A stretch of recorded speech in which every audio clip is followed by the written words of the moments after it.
All right. Welcome back, everybody. It's 1:15, so we're gonna start now. I think for the most of the conference, I was off the camera, so now you can see the voice that was behind. You can see now the picture behind the voice that you heard. So let me introduce our next speaker.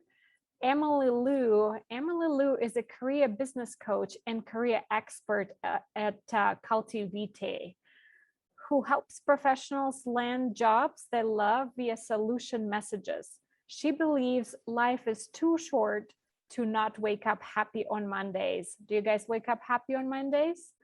As a former recruiter and HR professional for Fortune 500 companies and Silicon Valley startups, she knows exactly what allows professionals to stand out, give visible, and get hired. Emily's career, Emily's, I don't know what happened. So sorry here. Emily's career advice has been featured in Forbes, Fast Company, Business Insider, Fair God Boss, and The Muse. As the creator of her ultimate job search course, Happily Hired Formula, Emily not only provides the strategies to make any career transition possible, but also coaches them through building a positive self-image to go after their biggest dreams. Emily, I'm going to turn it over to you. Awesome. Thank you for that introduction, Tanya. Let me go ahead and share my screen. You guys can see this, yes? It's still, oh, there we go. Yes. Okay, cool. So when Tanya reached out and asked if I could speak on how to think globally in your career, I knew I had to say yes, because now more than ever are we connected globally. I think between technology and COVID, we saw just how interconnected we are to the world around us, with borders shutting down, supply chain issues, and now companies really being able to find talent all across the globe, just because we've all proven that we can work remotely. So today in this presentation, I want to dive deeper into why thinking globally in your career is important and what exactly that means. I'm also going to go into a career workshop with you on how to navigate your next career path. So whether you're already a well-seasoned professional or you're just starting out, I'm going to share with you, you're going to make multiple career transitions throughout your career, and it's always helpful to have your next plan A in place of what you want to orient yourself into. And then time allowing, we'll go ahead and jump into question and answers. So if you have any questions, please type them into the Q&A box and we'll be able to address those towards the end. All right, so to talk about just how global our world is, about 11 years ago in August 2010, there was a Chilean mine rescue that just really stopped all the headlines in the news. This was essentially 33 miners who got trapped under 700 feet of 700 tons of rock. So if you guys are not familiar with 700 feet, that's actually equivalent to 2 Empire State Buildings. So when the government found out about this, they said, dead or alive, because we have no idea, we are going to get those bodies out of the mine. And it was such an impossible task when people thought about it, because nothing had been at that magnitude before.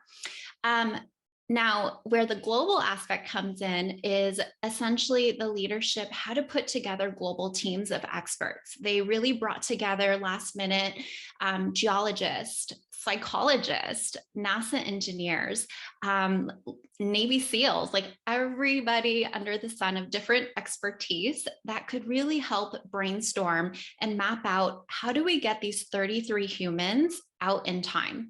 They had estimated that there were only 10 days worth of supplies of food and water underground for 2 survivors. So as you can imagine, they were really under the pressure of trying to strategize, come together as a team, and find a solution in place. So this Chilean mine rescue is actually a big case study now for how leadership should be conducted in the workplaces. Essentially, the leader said, doesn't matter what your title is, doesn't matter what you do. I want you to come up with an idea and speak out loud, share your idea to anybody here. And let's see if your recommendation helps get these humans out onto the Earth's surface. Well, what's amazing and incredible is the brilliant idea and solution actually came from a 24-year-old. He was a young field engineer just starting out his career. And he believed that an American company's technology could actually cut through the mines faster than what they were initially doing.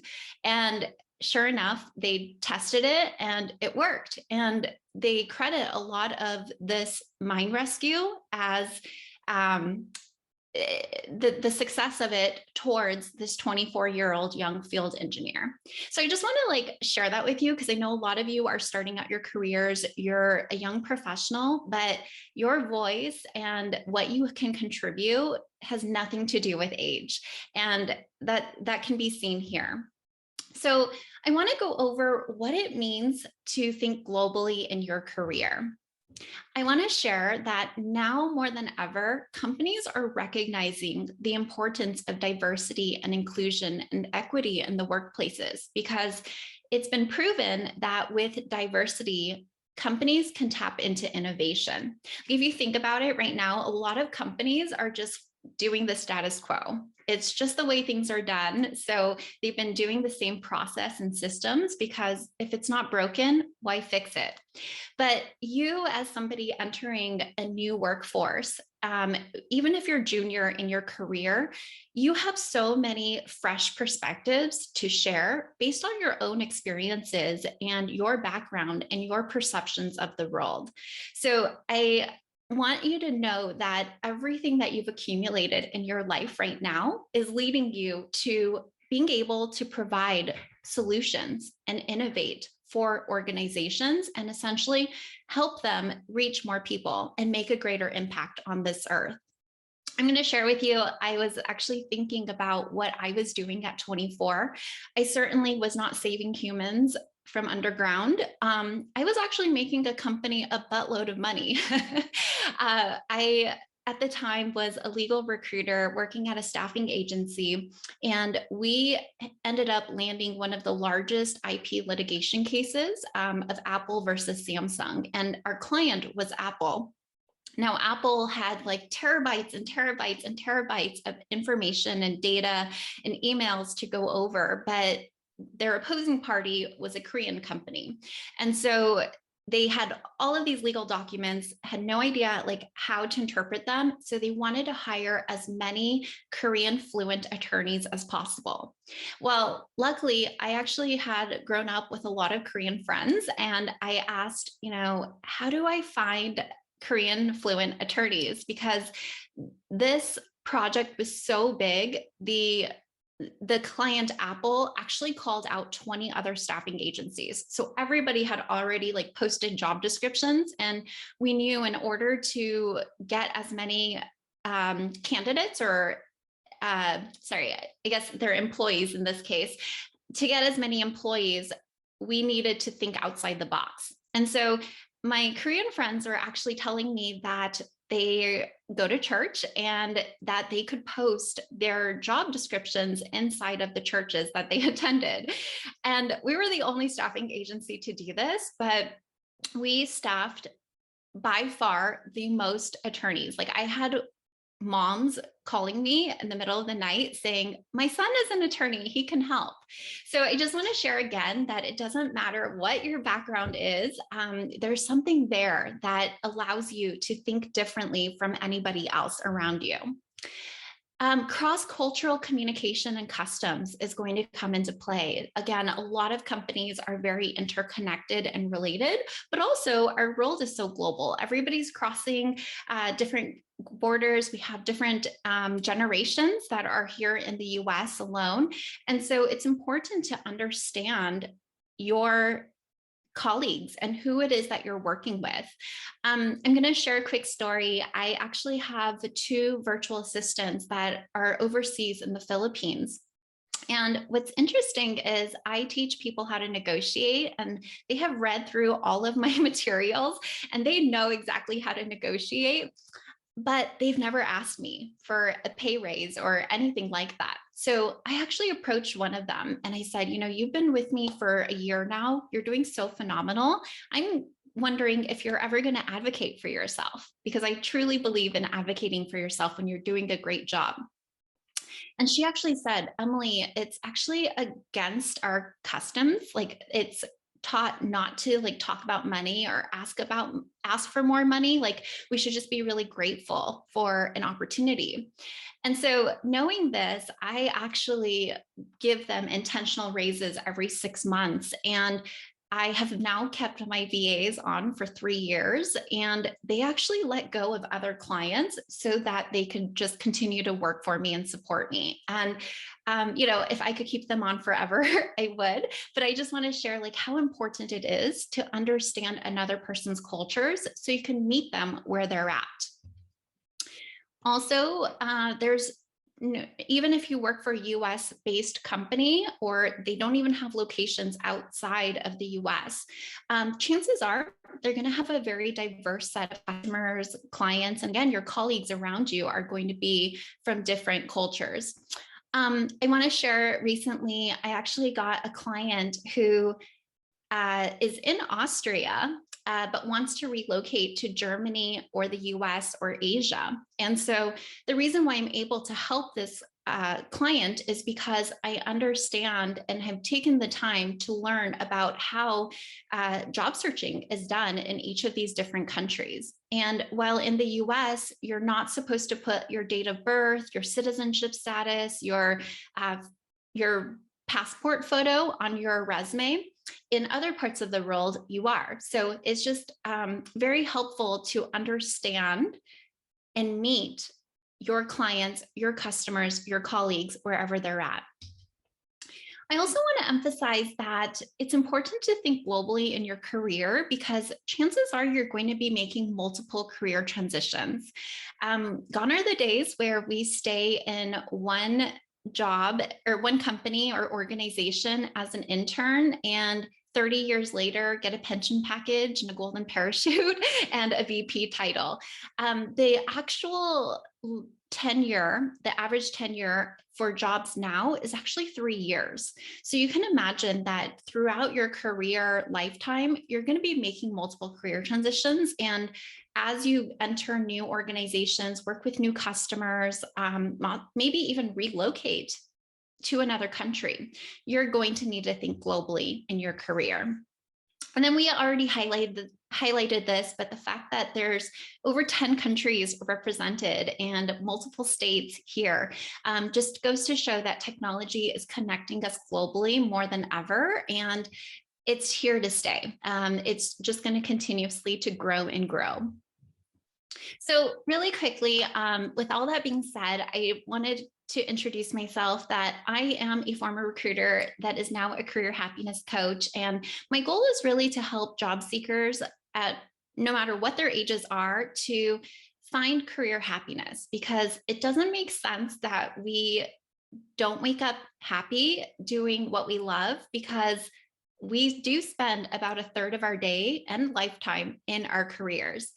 I also want to share that when I was going through my journey in my 20s, I was very much lost. And so I know what it's like to kind of graduate and try to figure out what is ahead of you. And we're going to dive into all of that. So the most important thing I want you guys to recognize is that you are uniquely designed. There's nobody else out there in the world like you. We are all such unique individuals that have a purpose and a gift to share with this world. And going back to Javion's presentation, there could be multiple people doing the same thing that you're doing, and there really isn't much new under the sun, but what is different is the way that you share it and the way that you provide your gift towards that purpose. And so we're going to dive deeper into purpose and having your gift being magnified. But when I work with so many job seekers, they often ask me, like, how am I going to be happy in my next career? What is meant for me? And it really boils down to these two things: purpose, because we're here on this earth to give value in whatever way is our purpose. And we all have special gifts and strengths that we're born with. And so when we can find the intersection of these two, we find an opportunity and career path that allows us to express this. This is when we are the most fulfilled and lit up and energized in our careers. So if you are like me in my 20s, you might be confused by all the options out there. There's actually over 80,000 titles, and it's continuing to grow with just how expansive technology is and new things that are propping up. So you might be confused. Well, what should I focus on? And some of you guys might know already exactly what you're majoring in and what you want to do after, and that's great. And there are chances that you will make multiple career reinventions down the road, and that's totally great as well. But some of you guys here might be like, I have no idea what I want to do. So let me know in the chat, actually, if I'm curious, just put a 1 if you know what you want to do, and then put a 2 if you are kind of lost. And no shame in this game. Again, I was there. Okay, wow, we have some people who know exactly what they want to do. Alexander, thank you for your honesty. Okay, lots of 1s and 2s. Cool. Well, wherever you're at, I want to share that one of the best things that you can do is start to identify and connect with the global connections around you. You know, when I was actually in college, LinkedIn wasn't a big thing, but I find it so incredible now that there's so many resources and tools at our fingertips. And so I want you to take some time and reflect on these 2 questions that I'm about to ask you. If you can get these down, you are on your way to exploring a more fulfilling career. And feel free to take screenshots and or bust out your phone and just like take pictures. A lot of this is going to require some reflection, and you might not know the answer immediately, but you can take some time and reflect afterwards. So the first is, who do you feel called to impact? Now, it's important to identify what population or what kind of person that you want to help the most. For a lot of us, we may not necessarily know right away. It's through experiences and through actions that clarify this for us. A lot of clarity comes through action. So again, if you don't know for sure right now, that's okay. But if you do know, it's good to put that at your forefront. And the other thing too is, if you answered I don't know to number 1, something you can do is start to make a list of organizations that excite you. Because as you start to study these organizations, you know, like when you're job searching, you sometimes like see, oh, like that would be so cool to work there. Like really take a look at the patterns and identify, is there a common thread that is happening between these? Okay, so that's your impact, is really knowing exactly what kind of purpose and impact you want to make. And again, if you're not clear yet, that's okay. This is going to come for you.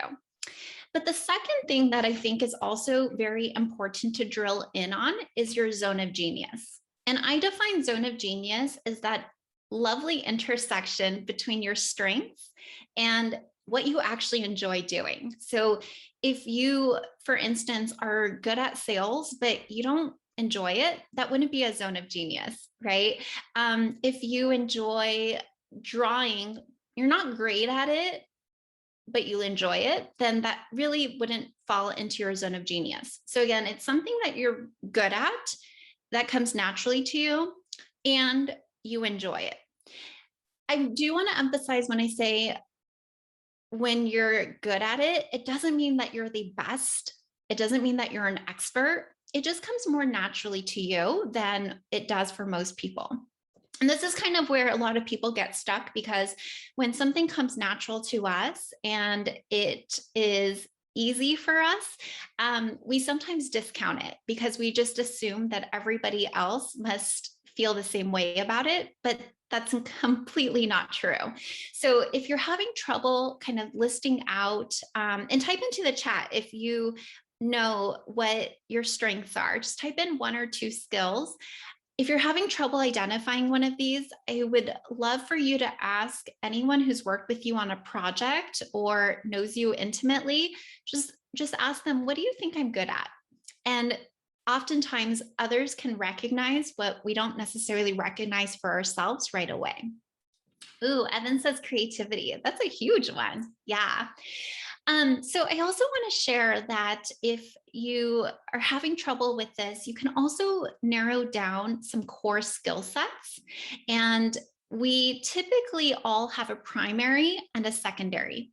You might be looking at this list and thinking, I can do all of these things, and that's great. But typically you're going to have one that is like the strongest that you gravitate towards. And another question that you can ask yourself is, if I were to join a committee and need to volunteer, what would I raise my hand for first? And like something that I'm going to enjoy doing, and I actually feel like I could excel at this. So again, imagine your local museum needs somebody to volunteer for all types of functions. What is it that you're volunteering for? That's generally a strength that you have. So I'm going to go through each of these and define them. And again, I want you to just think about what you consider your primary. So somebody with a core skill set of an analyzer is always asking why. They're going to be looking through and analyzing and questioning, what can we pull from this information? So if you are an analyzer, potential career paths could definitely be like a data analyst. It could also be a coach like myself, who's always just really curious about what are like the patterns, what can we distill down into some concise information. Numbers is pretty straightforward and self-explanatory, but if you're somebody who loves calculations, mathematics, finance, like you love crunching anything with numbers, chances are, finance is a good path for you. Any type of like engineer could also fit into this. Somebody who is really good with words is a communicator at the end of the day. And it could look like so many different paths. If you are somebody who's extroverted and enjoys speaking, it could be public speaker or like PR. If you enjoy writing internal, like more introverted activities, it could be like a content strategist. So there's a lot of career paths that can fit into words. An innovator is somebody who loves to come up with new ideas and is constantly looking for the solutions and the strategies. You kind of like to think of something from nothing and really build an idea and put it together, whereas a builder would actually be the executioner of that. So imagine like a contractor who gets like a blueprint and then wants to like design it. That they would be maybe an architect. Somebody who is like building a new app, like a software engineer, would have the core skill set of building. The next one is tech wizards. So this is really like people who love IT and can get into the trenches of technology and be able to troubleshoot, problem solve, and feel really comfortable around technology. A mover is somebody who has to be on their feet. Like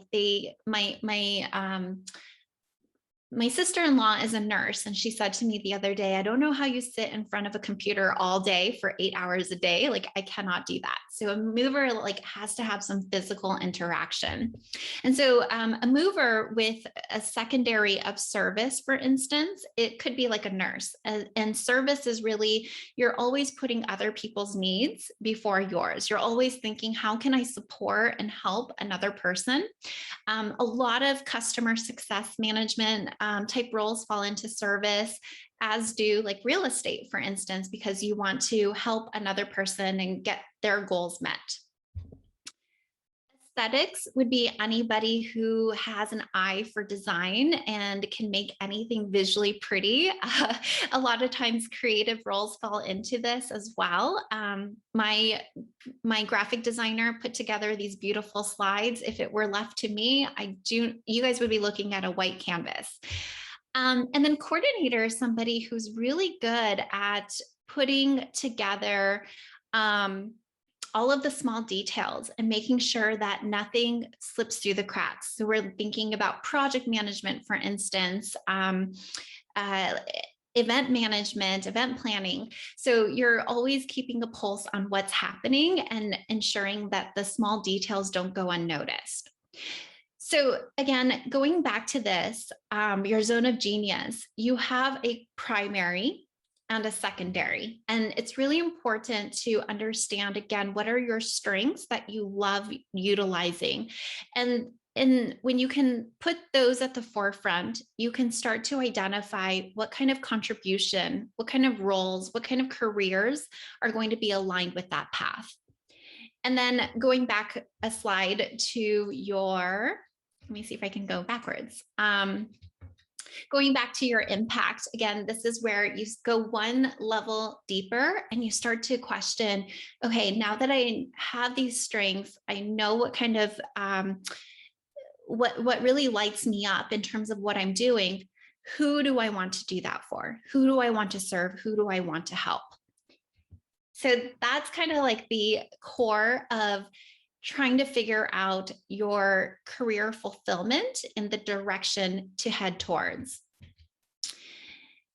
Now, a lot of you may not know exactly what titles exist under all of these, right? Because again, there's over 80,000 titles. It can be quite overwhelming.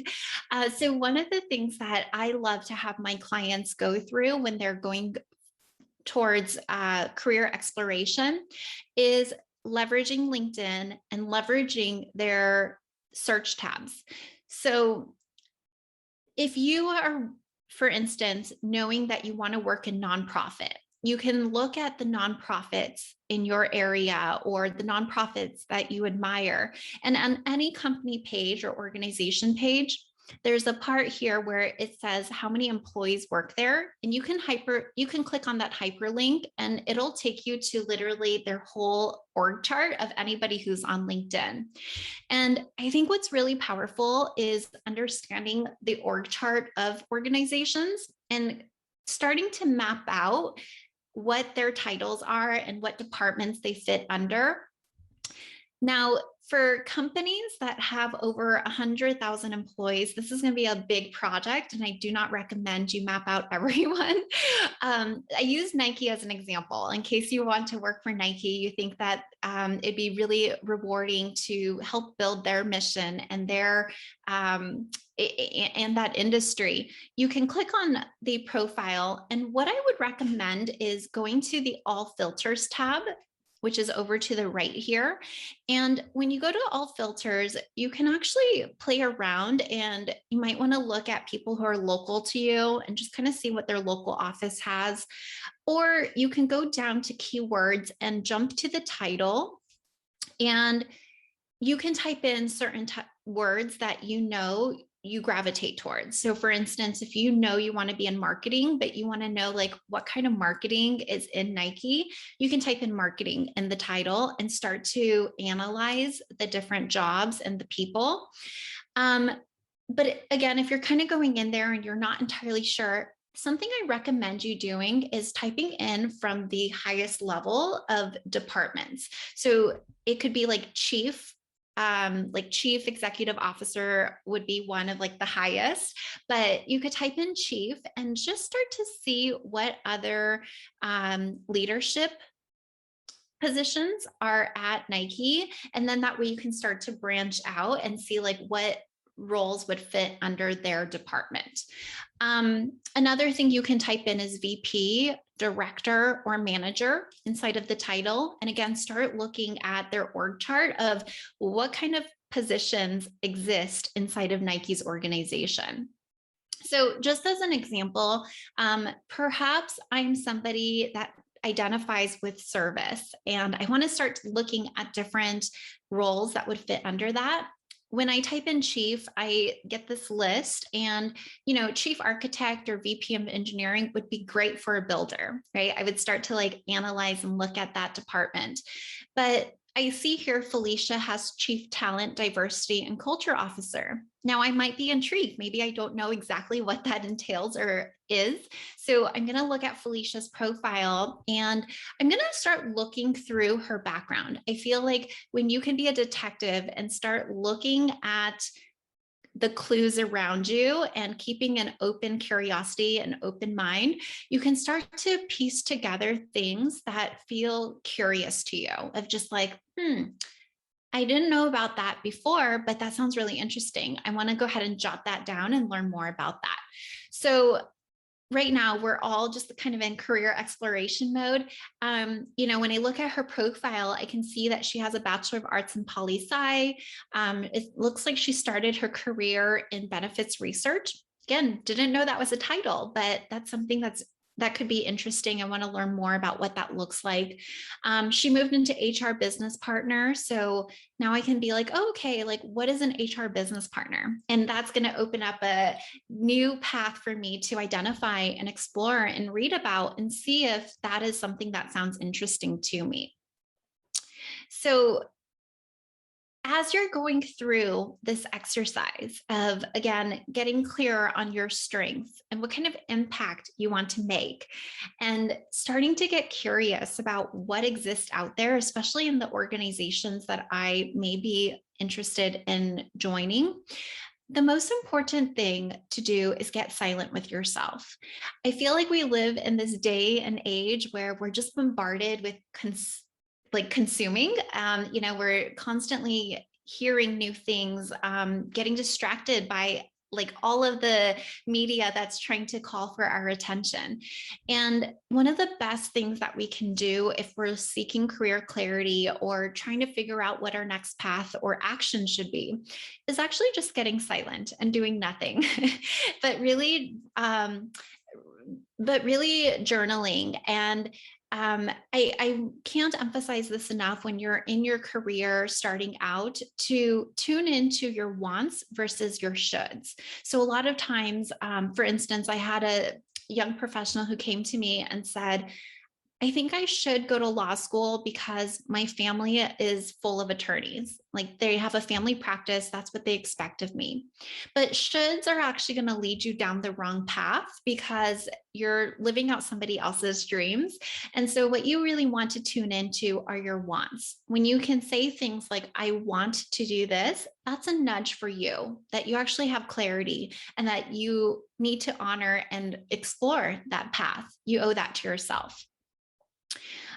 When you can get silent with yourself, you can also reflect on what gets you genuinely excited. So again, as you're going through your classes or your internships or your volunteer work or projects, I want you to just have a notepad ready where you can jot down what excited you, what you enjoyed doing. And as you have all these tasks that are accumulating, you can start to get clearer as you search for the types of roles that will allow you to express that being and that state of being. Because again, we're here to enjoy the work that we do, not necessarily just clock in and clock out. That's called a job.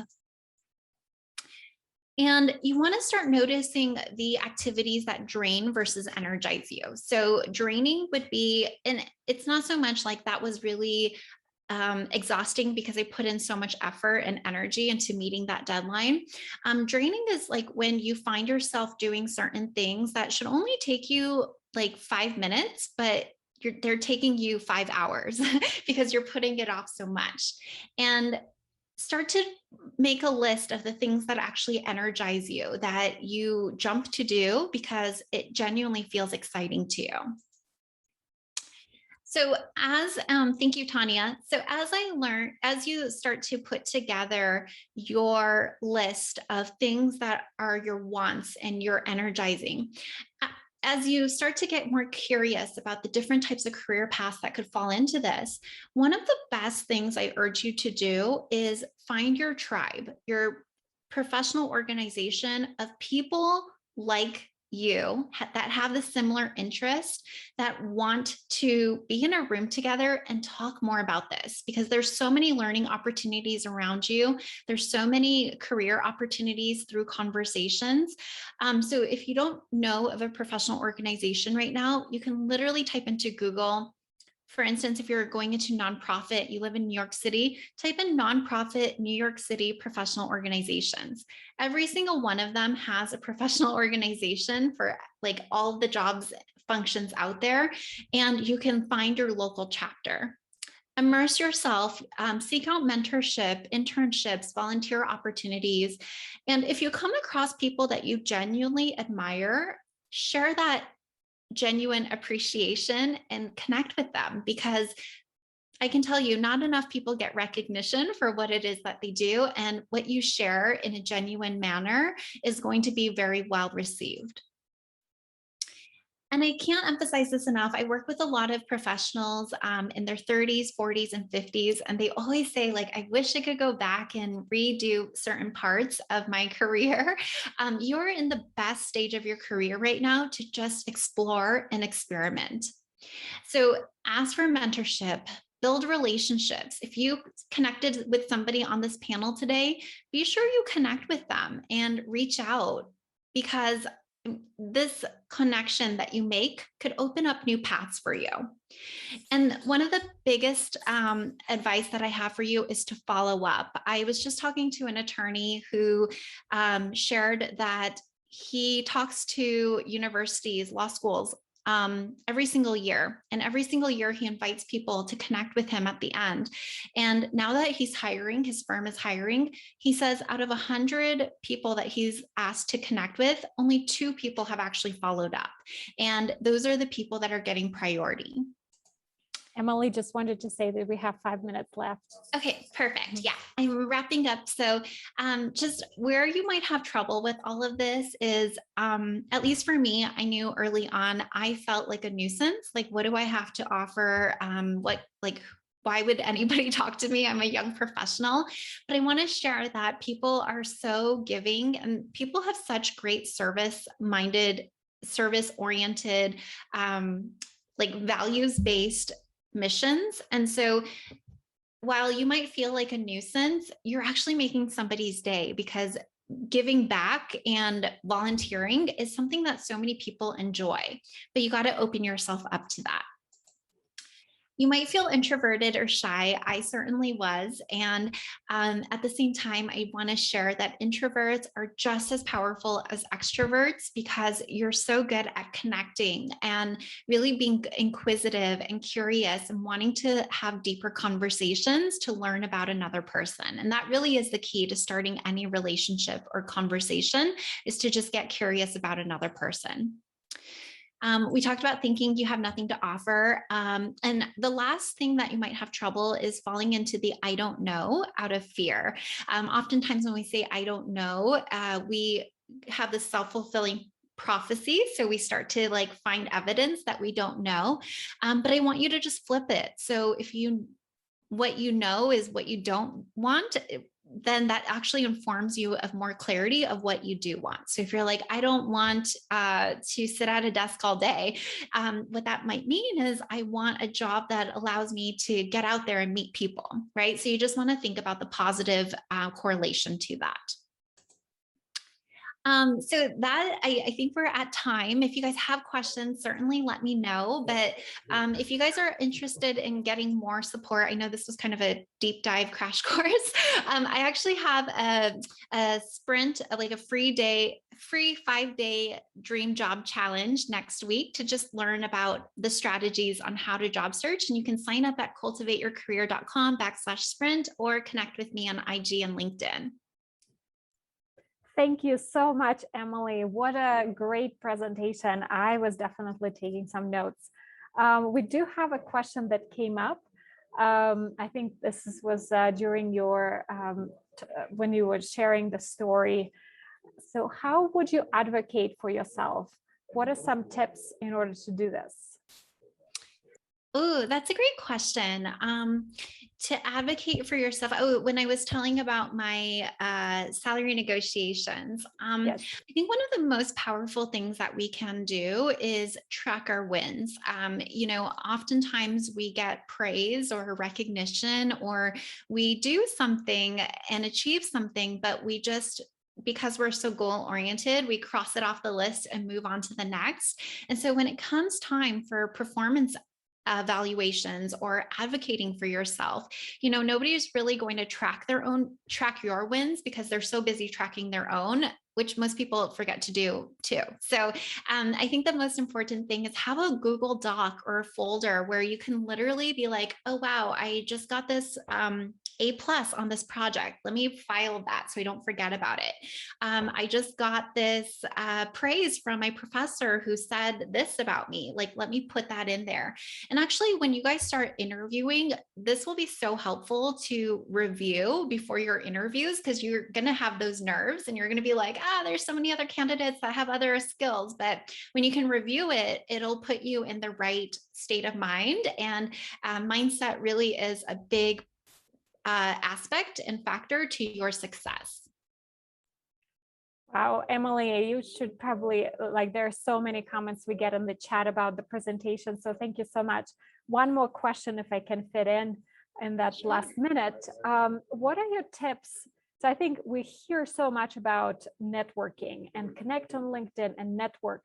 What are the tips you would give to the young professionals? How to network? Yes, I think that one of the best pieces of advice is anyone can detect a copy and paste email from a mile away. We know how much effort you put into actually conducting research and putting it in there versus just copying and pasting and mass blasting. So I always tell people that the amount of time you spend on putting together a message is the amount of time somebody's going to take and reciprocating your message. And so one of the best things you can do is really make it about them before you go into your ask, and share why out of all of these thousands or hundreds of thousands of profiles, you're reaching out to this one person. What is it about them that caught your eye? What do you like about their background? What caught what caught your attention that you just had to appreciate and mention? And then again, you can start to go into what your needs are, because if you can start with them, then their kind of guard or their wall starts to go down, and then you can have a more fruitful conversation. Thank you so much, Emily. And for everybody who don't know Emily, please make sure to check her website. I actually, I learned about Emily by watching a couple of her videos, and I thought it was so clear. And so I learned so much, and that's the comments that I see now here in the chat as well. Emily, thank you so much for your time today. Thank you, everyone. Good luck in your careers. You guys are going to do amazing. Enjoy. Thank you. Thank you, Emily. And all right, so it's 1:56, so we are coming to an end, and I just wanted to say thank you again to everybody who attended today our conference. But first of all, I wanted to thank our speakers. What do you think, guys? Did you guys enjoy the speakers? If you do, please put some thank yous, or write your favorite session in the comments. Would love to hear from you. We're also going to be sending thank you. Yeah, I see some comments coming through. Sabrina will also put a survey link. We really would like to hear from you, and make sure that we provide the content and the speakers that you need. So make sure to fill it out.